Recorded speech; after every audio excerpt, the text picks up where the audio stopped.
नमस्कार जैन बच्चों, सारथी शिक्षा में आपका स्वागत है। बच्चों, आज हम आपके लिए 10th क्लास ज्योग्राफी के 100 ऑब्जेक्टिव प्रश्नों का सेट लेकर आए हैं। ठीक है, जो आपके एग्जाम के दृष्टि से काफ़ी महत्वपूर्ण है। तो चलिए शुरू करते हैं। आज का हमारा पहला प्रश्न है, निम्नलिखित में खरीफ फसल कौन सा है? तो खरीफ फसल किसे कहा जाता है? जो कि वर्षा के दिनों में बोया जाता है। तो अपना कौन हो जाएगा? चावल, यानी ऑप्शन आपका सी करेक्ट आंसर हो जाएगा। ठीक है, आगे बढ़ते हैं। अगला प्रश्न, निम्नलिखित में कौन रबी फसल है? तो रबी फसल किसको बोला जाता है? जो शीत ऋतु में यानी ठंडे के मौसम में बोया जाता है। तो अपना गेहूं हो जाएगा आपका करेक्ट आंसर, ऑप्शन बी। आगे बढ़ते हैं। अगला प्रश्न है, निम्नलिखित में किस राज्य में वन का सबसे अधिक विस्तार है? तो वन का विस्तार वाला राज्य जो होता है वो अपना कौन है? वो मध्य प्रदेश है, यानी ऑप्शन सी आपका करेक्ट आंसर हो जाएगा। अगला प्रश्न है, जूट के उत्पादन में कौन सा राज्य आगे है? तो जूट का अगर बात करें तो हमारा जो है ये पश्चिम बंगाल सबसे आगे है, यानी ऑप्शन आपका डी करेक्ट आंसर हो जाएगा। अगला प्रश्न है, गेहूं के उत्पादन में कौन सा राज्य आगे है? तो गेहूं की अगर बात करें तो ये अपना ये उत्तर प्रदेश चला जाएगा गेहूं के उत्पादन में सबसे आगे। ठीक है, ऑप्शन आपका बी बिल्कुल सही आंसर हो जाएगा। अगला प्रश्न है, चावल के उत्पादन में कौन सा राज्य प्रथम है? तो चावल का सबसे ज़्यादा उत्पादन कहाँ पे होता है? वो पश्चिम बंगाल में होता है, यानी ऑप्शन आपका डी बिल्कुल करेक्ट आंसर हो जाएगा। अगला प्रश्न है, निम्नलिखित में शीतकालीन फसल कौन सा है? तो शीतकालीन अभी हमने आपको बताया था तो गेहूं है, यानी ऑप्शन सी आपका सही आंसर हो जाएगा।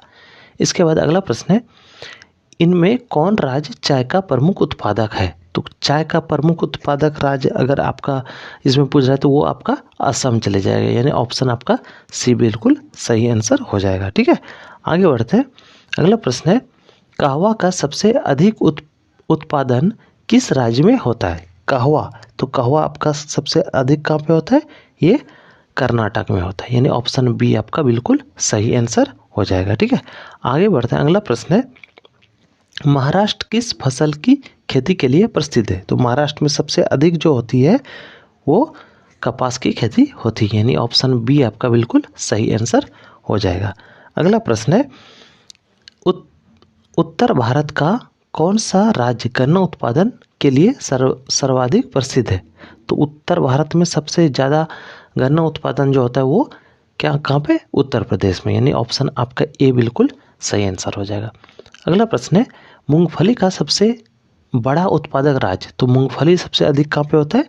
तो गुजरात में। अब आपका ऑप्शन सी जो होगा ये बिल्कुल सही करेक्ट हो जाएगा। ठीक है, आगे बढ़ते हैं। अगला प्रश्न है, दक्षिण भारत में सर्वाधिक गन्ना उत्पादन करने वाला राज्य कौन सा है? तो दक्षिण भारत की अगर बात करें तो इसमें अपना महाराष्ट्र चले जाएगा सबसे अधिक गन्ना उत्पादन वाला। उत्तर में उत्तर प्रदेश और दक्षिण में महाराष्ट्र, ऑप्शन बी आपका बिल्कुल सही आंसर हो जाएगा।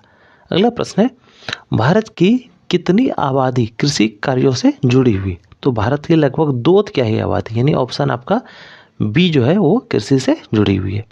आगे बढ़ते हैं।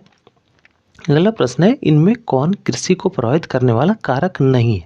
देखिए, कारक नहीं की अगर बात करी जाए तो आपका कृषि को प्रभावित नमी भी करता है, तापमान भी और मृदा भी, यानी आपका ऑप्शन सी जो होगा वो बिल्कुल सही हो जाएगा, ये कारक नहीं है। ठीक है, आगे बढ़ते हैं।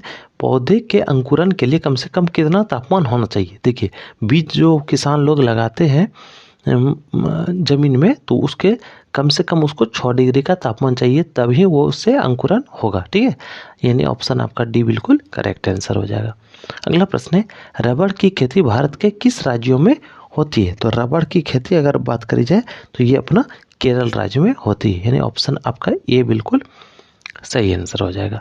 अगला प्रश्न है, पूर्वोत्तर राज्यों में स्थानांतरित कृषि को किस नाम से जाना जाता है? तो पूर्वोत्तर राज्यों में स्थानांतरित कृषि को दहिया के नाम से जाना जाता है, सॉरी झूम खेती के नाम से जाना जाता है। ठीक है, आपको इसमें से क्या हो जाएगा? आपका झूम खेती, ऑप्शन बी आपका बिल्कुल सही आंसर हो जाएगा। अगला प्रश्न है, झारखंड में स्थानांतरित कृषि को कहा जाता है? तो झारखंड में इसी स्थानांतरित कृषि को क्या कहा जाता है? कुरुआ, यानी कुरुआ के नाम से जाना जाता है, ऑप्शन आपका सी बिल्कुल सही आंसर हो जाएगा। अगला प्रश्न है, भारत में शुद्ध बोई गई भूमि कितना हेक्टेयर है, यानी प्योर रूप से अगर बोया गया भूमि जिस पे कृषि होती है वो कितना है, तो वो लगभग 14 करोड़ हेक्टेयर है, यानी ऑप्शन आपका सी बिल्कुल सही आंसर हो जाएगा।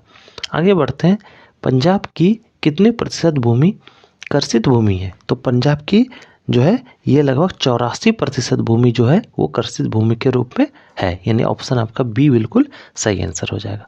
अगला प्रश्न है, निम्नलिखित में कौन खरीफ फसल नहीं है, तो खरीफ फसल नहीं की बात करी जाए तो आपका इसमें कौन सा हो जाएगा, गेहूं। गेहूं क्योंकि रबी फसल है, यानी आपका ऑप्शन बी बिल्कुल सही आंसर हो जाएगा। ठीक है, आगे बढ़ते हैं, निम्नलिखित में कौन रबी फसल नहीं है। अब रबी फसल की बात नहीं की बात करी जाए, यानी खरीफ फसल पूछा जा रहा है आपको, तो आपको यानी आपका आंसर सही चले जाएगा मकई के साथ।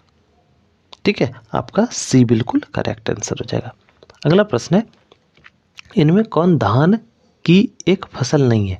देखिए धान का कौन सा फसल नहीं है, तो अमन भी धान का ही किस्म है, औस भी और बोरो यानी सुमन जो है ये धान का फसल नहीं है, यानी ऑप्शन आपका बी जो है बिल्कुल सही आंसर हो जाएगा।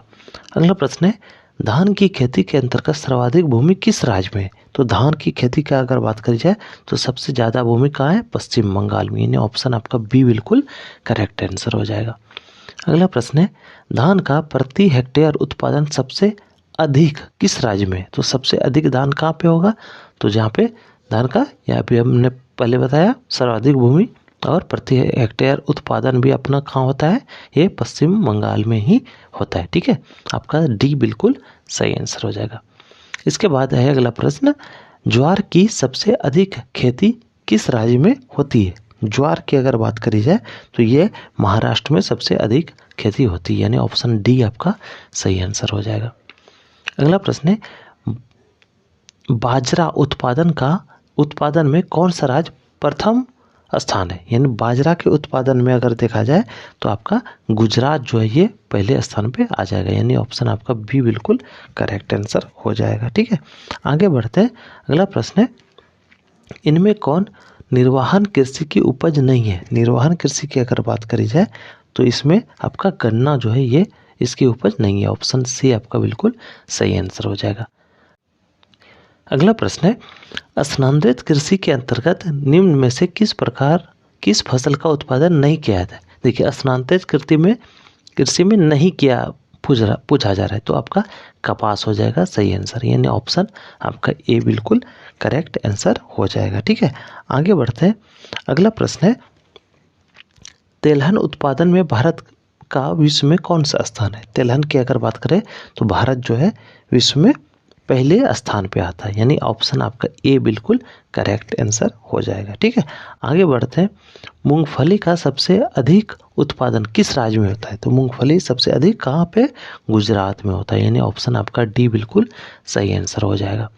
अगला प्रश्न है, भारत का नारियल प्रदेश किसे कहा है, तो नारियल प्रदेश जो है वो केरल को कहा है, यानी ऑप्शन आपका ए बिल्कुल सही आंसर हो जाएगा। ठीक है, अगला प्रश्न है, ग्रीष्मकालीन पर्याप्त वर्षा किस फसल की खेती के लिए उपयुक्त होता है। तो देखिए गर्मी दिनों में, ग्रीष्मकालीन यानी गर्मी दिनों में पर्याप्त वर्षा यानी धान के लिए, यानी धान में सबसे अधिक पानी भी लगता है, यानी आपका ऑप्शन बी बिल्कुल सही आंसर चले जाएगा। ठीक है, आगे बढ़ते हैं। अगला प्रश्न है, पंजाब किस फसल का सर्वप्रमुख उत्पादक है। सर्वप्रमुख उत्पादक पंजाब की अगर बात करी जाए तो ये आपका गेहूं का सबसे अधिक उत्पादन करता है, यानी ऑप्शन आपका डी बिल्कुल करेक्ट आंसर हो जाएगा। अगला प्रश्न है, उत्तर प्रदेश और बिहार में रागी को किस नाम से जाना जाता है। तो उत्तर प्रदेश और बिहार में रागी को मड़ुआ के नाम से जाना जाता है, यानी ऑप्शन आपका सी बिल्कुल सही आंसर हो जाएगा। अगला प्रश्न है, इनमें से कौन दलहन की फसल नहीं है। तो चना दाल है, अरहर दाल है और मसूर भी दाल है, ये आपका सही आंसर क्या चलेगा, ऑप्शन सी बाजरे के साथ। ठीक है, अगला प्रश्न है, चाय किस प्रकार की कृषि है।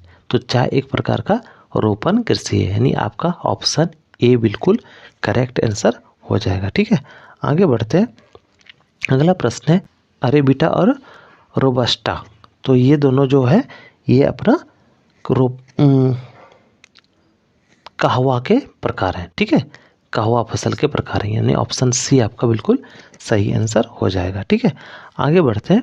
अगला प्रश्न है, असम में चाय के कितने बागान हैं? असम में लगभग चाय के 750 से ऊपर यानी 750 बागान हैं। आपका सी बिल्कुल सही आंसर हो जाएगा।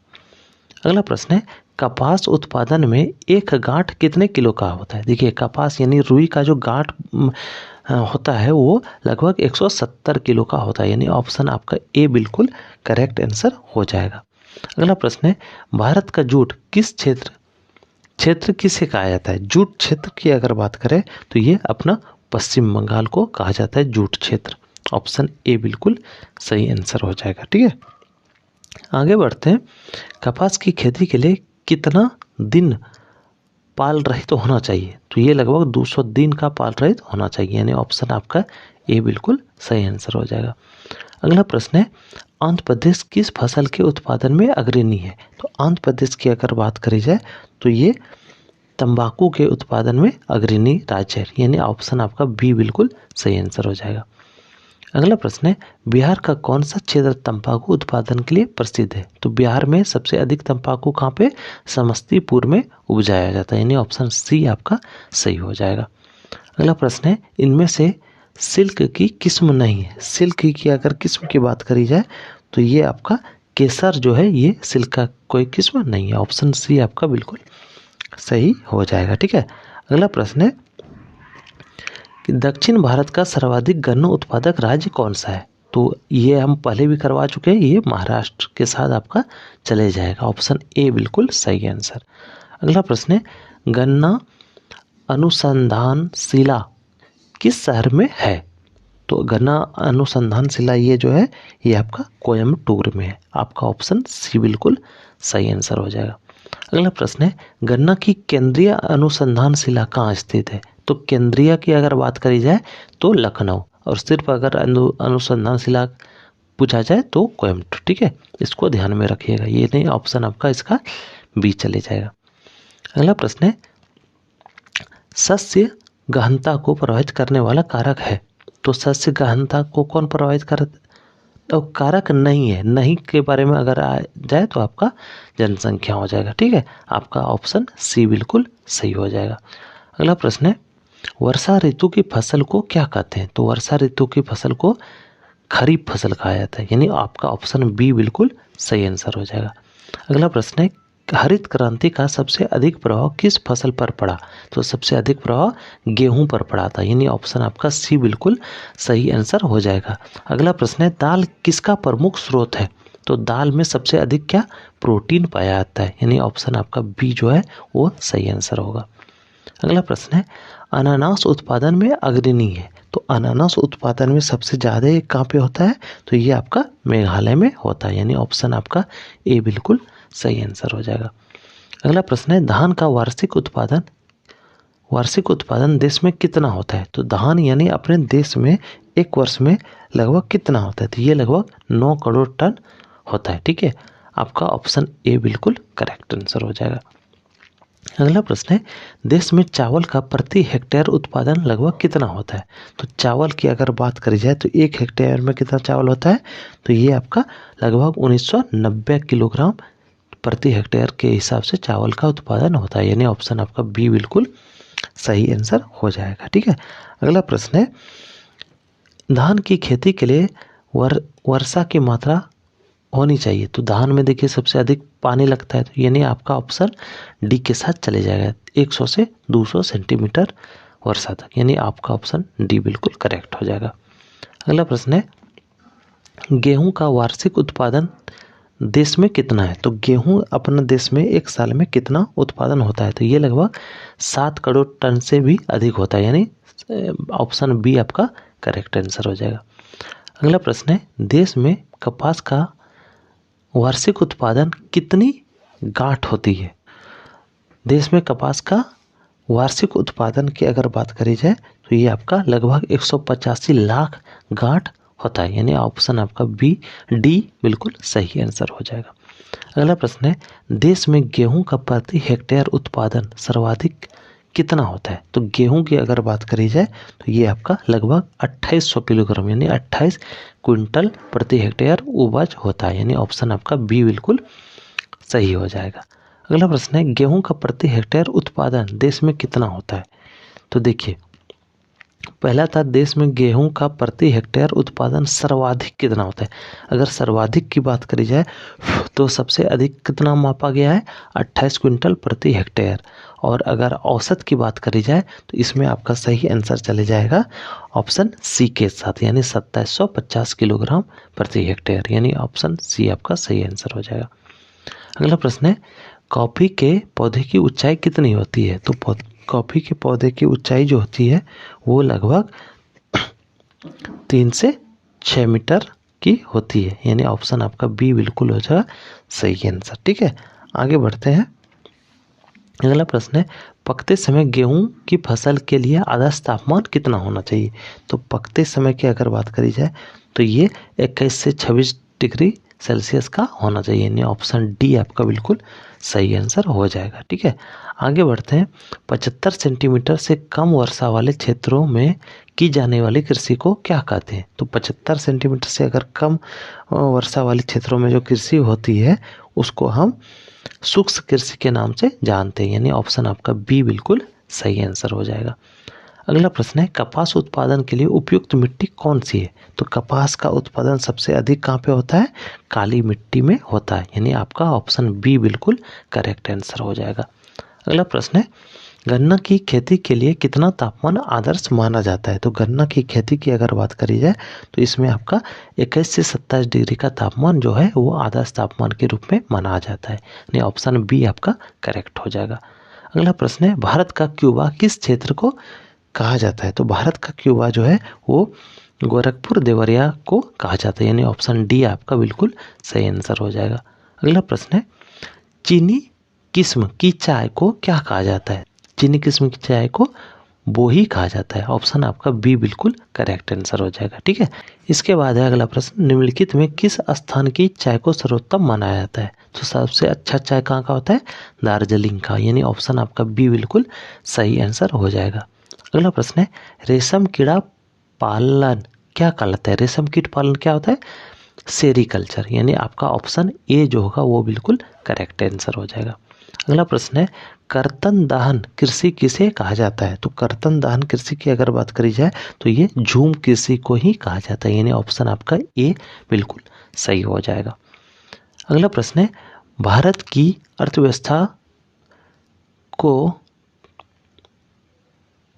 देखिए यहाँ पे प्रश्न थोड़ा सा टाइपिंग में मिस्टेक हुआ है। भारत की अर्थव्यवस्था का मुख्य आधार क्या है। तो मुख्य आधार की अगर बात करी जाए तो ये आपका कृषि हो जाएगा, यानी ऑप्शन आपका ए बिल्कुल सही आंसर हो जाएगा। अगला प्रश्न है भारत में किस प्रकार की कार्य की प्रधानता है। तो भारत में जो है जीवन निर्वाह कृषि कार्य की प्रधानता है, यानी ऑप्शन आपका ए बिल्कुल सही हो जाएगा। अगला प्रश्न है गंगा मैदान में मिट्टी की औसत गहराई कितनी होती है। तो ये 2000 से 3000 मीटर की गहराई होती है, यानी ऑप्शन आपका बी बिल्कुल सही आंसर हो जाएगा। अगला प्रश्न है पर्वतीय देशों में उच्चावच को किस विधि द्वारा प्रभावशाली ढंग से दिखाया जाना अच्छा होता है। अगर पर्वतीय देश की अगर बात करी जाए तो इसमें उच्चावच को जो दिखाया जाता है वो पर्वतीय छायाकरण विधि द्वारा दिखाया जाए, यानी ऑप्शन आपका सी बिल्कुल करेक्ट आंसर हो जाएगा। ठीक है, आगे बढ़ते हैं। अगला प्रश्न है जब भूमि की ढाल को छोटी छोटी और सटी हुई रेखाओं से दिखाया जाता है तब उसे क्या कहा जाता है। तो उसे हैस्यूर विधि कहा जाता है, यानी ऑप्शन आपका सी बिल्कुल करेक्ट आंसर हो जाएगा। ठीक, चलिए अगला प्रश्न है कौन सी विधि उच्चावच प्रदर्शन की विधि नहीं है। तो इसमें आपका चले जाएगा अंक विधि, यानी ऑप्शन सी आपका बिल्कुल करेक्ट आंसर हो जाएगा। अगला प्रश्न देखते हैं इनमें कौन सी नदी सालों भर जलापूर्ति नहीं रहती, यानी जलपूरित नहीं, कौन सी नदी में सालों भर जल नहीं रहता है। तो गंडक बागमती महानदी इसमें सालों भर जल रहता है, लेकिन चीर में सालों भर जल नहीं रहता, यानी ऑप्शन आपका डी बिल्कुल करेक्ट आंसर हो जाएगा। ठीक है, आगे बढ़ते हैं बिहार की कौन फसल साल भर में तैयार होती है। तो बिहार में गन्ना जो है ये साल भर में तैयार होने वाली फसल है, यानी ऑप्शन सी आपका बिल्कुल सही आंसर चले जाएगा। अगला प्रश्न है बिहार में किस प्रकार के वन पाए जाते हैं। तो बिहार में पतझड़ वन पाए जाते हैं, यानी ऑप्शन सी आपका बिल्कुल करेक्ट आंसर हो जाएगा। अगला प्रश्न है, बिहार की फसल सघनता कितनी है? तो बिहार की जो फसल सघनता है वो 2.06 है, यानी ऑप्शन डी आपका बिल्कुल सही आंसर चले जाएगा। ठीक है, आगे बढ़ते हैं। अगला प्रश्न है, बिहार में बहुफसली भूमि का प्रतिशत कितना है? बहुफसली जिसमें ऐसी भूमि जिसमें एक से अधिक प्रकार के फसल को लगाया जा सकता है, तो ऐसे प्रतिशत कितना है? 62.65%, यानी ऑप्शन बी आपका बिल्कुल सही आंसर हो जाएगा। देखिए अगला प्रश्न है, इनमें कौन रबी फसल है? तो रबी फसल क्या होता है? जो ठंडे दिनों में बोया जाता है, तो ये आपका जौ के साथ चले जाएगा, ऑप्शन सी बिल्कुल सही आंसर। आगे बढ़ते हैं। अगला प्रश्न है, तरबूज उत्पादन के लिए प्रसिद्ध स्थान है। तरबूज सबसे ज़्यादा कहाँ उत्पादित होता है? ये भागलपुर जिले में होता है, यानी ऑप्शन आपका बी बिल्कुल सही आंसर हो जाएगा। अगला प्रश्न है, बिहार में वर्षा ऋतु कब होती है? तो बिहार में जो वर्षा ऋतु होती है वो जून से सितंबर तक, यानी ऑप्शन ए आपका बिल्कुल सही आंसर हो जाएगा। अगला प्रश्न है, बिहार में वर्षा का सामान्य औसत क्या है? तो बिहार में लगभग 120 सेंटीमीटर वर्षा होती है, यानी ऑप्शन आपका बी बिल्कुल सही आंसर हो जाएगा।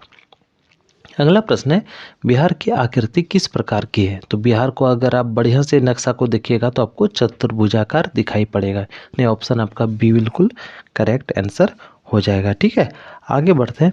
अगला प्रश्न है, बिहार में हिमालय की कौन सी श्रेणी मिलती है? तो बिहार में जो हिमालय की वो शिवालिक श्रेणी मिलती है, यानी ऑप्शन आपका डी बिल्कुल सही आंसर हो जाएगा। अगला प्रश्न है, बिहार के मैदानी भाग में किस प्रकार की मिट्टी पाई जाती है? तो बिहार के मैदानी भाग में वाहित मिट्टी पाई जाती है, यानी ऑप्शन आपका बी बिल्कुल सही आंसर हो जाएगा। आगे बढ़ते हैं। अगला प्रश्न है, बिहार में जल का उपयोग किस काम के लिए होता है? तो बिहार में जल का सर्वाधिक उपयोग जो होता है वो सिंचाई के काम में होता है, यानी ऑप्शन आपका ए बिल्कुल सही आंसर हो जाएगा। अगला प्रश्न है, बिहार के कितने भूमि कृषि के अंतर्गत आती है? तो बिहार का लगभग 3/4 भूमि जो है वो कृषि के अंतर्गत आती है, यानी ऑप्शन आपका बी बिल्कुल सही आंसर हो जाएगा। ठीक है, आगे बढ़ते हैं। अगला प्रश्न है, बिहार में धान की उत्पादकता कितनी है? तो बिहार में धान की उत्पादकता 1287 किलोग्राम प्रति हेक्टेयर है, यानी ऑप्शन आपका सी बिल्कुल सही आंसर चले जाएगा। ठीक है, आगे बढ़ते हैं। अगला प्रश्न है, बिहार में कुल पशुधन कितना है? तो बिहार के अगर पशुधन की बात करी जाए तो ये आपका 407.83 लाख, यानी चले जाएगा ऑप्शन ए के साथ आपका आंसर। ठीक है, आगे बढ़ते हैं। अगला प्रश्न है, गंडक परियोजना का मुख्य उद्देश्य है क्या है? तो गंडक परियोजना आप अगर जानते होंगे तो ये सिंचाई के लिए ही चलाई गई, यानी आपका इसका मुख्य उद्देश्य क्या होगा? सिंचाई, ऑप्शन बी करेक्ट आंसर हो जाएगा। ठीक है, अगला प्रश्न है, बिहार के किस राज्य में थारू जनजाति रहती है? तो थारू जनजाति की बात करें तो ये बिहार के उत्तर पश्चिमी इलाके में रहती है, यानी ऑप्शन आपका डी बिल्कुल सही आंसर हो जाएगा। अगला और आखिरी प्रश्न इस सेट का होगा कि किस स्थान के निकट गंगा एकाएक दक्षिण की ओर मुड़ जाती है? तो ये राजमहल की पहाड़ी के पास जो है गंगा एकाएक दक्षिण की ओर मुड़ जाती है, ऑप्शन डी आपका करेक्ट होगा। इसके साथ ही आपका 100 प्रश्नों का ऑब्जेक्टिव संग्रह जो है वो समाप्त होता है। अगर आपको वीडियो अच्छा लगा हो तो प्लीज़ इसे लाइक कर दीजिए, सब्सक्राइब कर लीजिए चैनल को और दूसरों को भी शेयर कर दीजिएगा। मिलेंगे फिर अगले वीडियो में, तब तक के लिए जय हिंद, धन्यवाद।